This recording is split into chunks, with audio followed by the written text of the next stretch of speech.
Sotuvga GLS 500 keldi. Diskalariga alohida ahamiyat berasizlar. Maybach diskalar taqib qo'yilgan. Mashinani vidini ancha ochib bergan.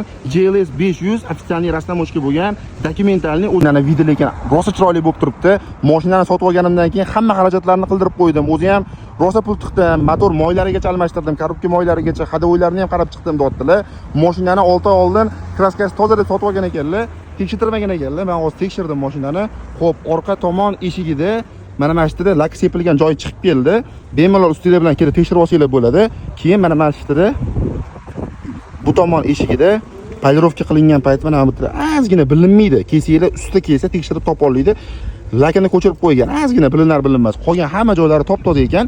Yana bir marta ustinglar bilan kelib tekshirib olsanglar bo'ladi.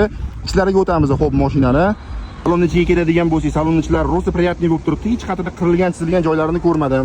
Akustikasini ham hozir ko'rishingiz mumkin. Yaxshi qimmat akustikalar qo'yilgan. Mana Bang Olufsen. Xo'p, mashinani salon holatlari ancha приятный holatda bo'lib turibdi. Родной пробеги 108,000 kilometr. Isitadi ham, sovutadi ham. Mana bu yerga stakanchiklar qo'ysa bo'ladi. Oldi sidinada, ikkitasida ham masajlari bor, panorama tomi bor, motorida, hadovoyida, korobkasida umuman ish yo'q. Mana shu boya bitta 10 tomon eshikni yetdim. Qolgan hamma joylari top-toza. Bemalol ustinglar bilan kelib tekshirib olsanglar bo'ladi.